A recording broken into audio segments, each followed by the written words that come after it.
Welcome to GovReport, a conversation about government, politics, and technology.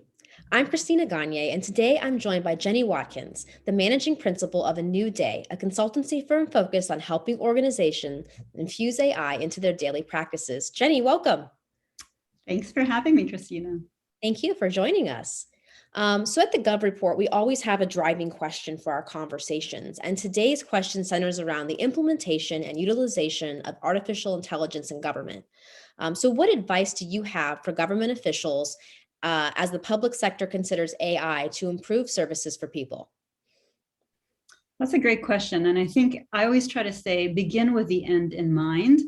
The challenge with AI and any new hot technology is really focusing on the technology as opposed to the end result. Sometimes the solution can be a little bit overkill when maybe sometimes the solution doesn't have to be AI or doesn't have to be some newfangled technology. But at the end of the day, if the goal is to deliver faster WIC or faster unemployment claims or more efficient processes that don't entail the entire agency's resources or manpower, these are the types of things to really think about, like what is the end goal, what is the desired output, as opposed to, okay, well, are we using NLP or are we using Markov decision making, like all of these very technical terms. It's really not as important to think about that, but it's more important to think about the desired output and to think about the desired output in the frame of, well, what's the problems or different problems that we're trying to solve.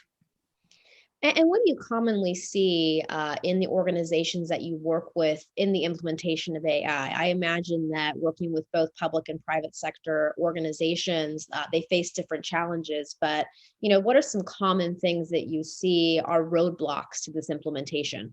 Yeah, definitely the data piece. So any type of AI is predicated on two things. Number one, data, the existence of data, the presence of data, and two, digital assets. So are there digital assets that exist, not analog assets? And an example would be like paper files of your constituencies.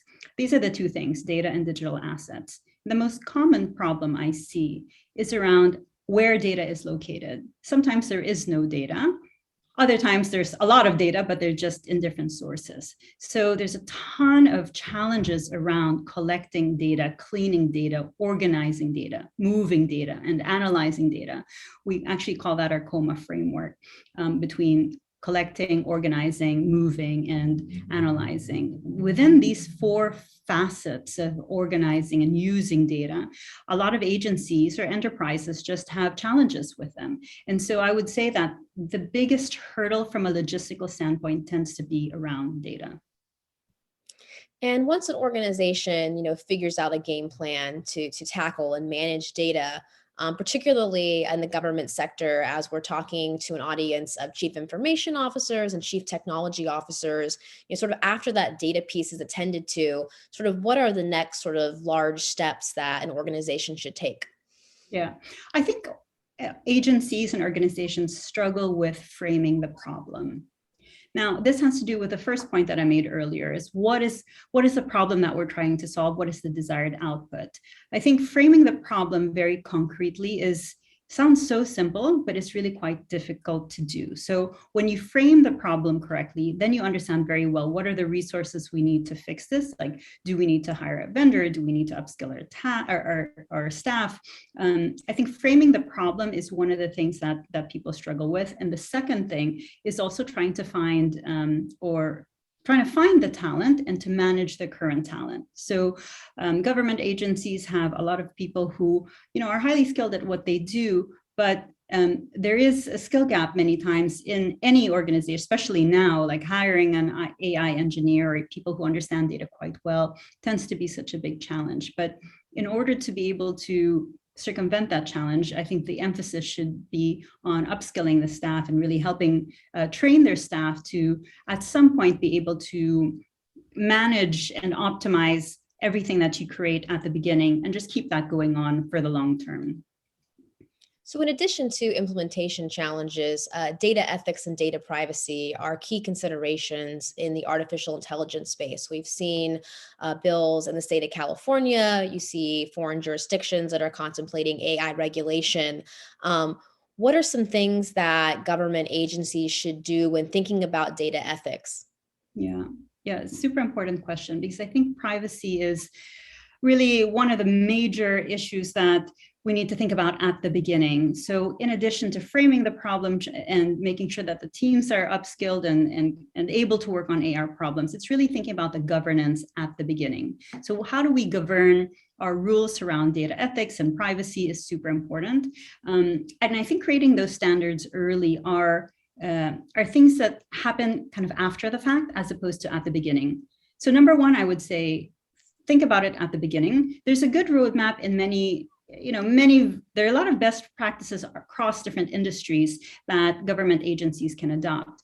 So for example, if you're building a model and you know that, okay, certain things are, a little bit risky and a little bit red flag, you have to implement your policy at the very beginning and have a process for reviewing ethics and reviewing privacy. Because I think the second mistake with this particular facet is not only do companies tend to think about it after the fact, if they do think about it, they think about it and then forget about it. And data is a living organism. Privacy, ethics, these are things that live on and change and evolve. So if you have already thought about it and you have already thought about it at the beginning, great.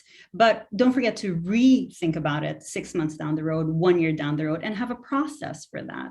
That process is super important because in a year, the laws could change, data sources change, data has an expiration date. So having a process in place to think about, okay, well, at that point, it was okay to source data from Facebook. I'm making this example up. At that point, it was permissible and, we had met all of the privacy hurdles, but now it's not. And a lot of times these things kind of fall through the cracks. So having a process to regularly review privacy and ethical concerns, I think is super important. At a minimum annually, even better if you have it every 6 months, and create a committee around it. The different players that are in your organization or your agency have to be responsible for it. So it's not just the legal folks, but it's also the compliance folks and the people who work on data engineering. So really have a committee or a group of people that are responsible for the governance of this that review it regularly. And is there one specific trend or maybe several trends that you can identify for our audience that they should be on the lookout for? I know that, government tries to keep up fast with the public sector, but is the private sector, but is there anything in particular that, you think that our audience should be on the lookout for? Yeah. So I'm not sure if I would call this a trend, but since it's been around a while in the enterprise space, but maybe less so in the government space and could be quite tricky to implement. But when you buy something on Amazon, it's like, oh, well, other people also bought this. Or if you watch a movie on Netflix, people are like, oh, well, maybe you like this. So I think it's quite interesting when a constituent goes to a government agency for help, because agencies are there to provide a service, right, to their constituencies. And how challenging could it be if you are really in dire straits, especially during COVID? You need housing assistance, you need food, and then there's a fire, and then there's a flood. So it's like a whole host of different services that you really need help on.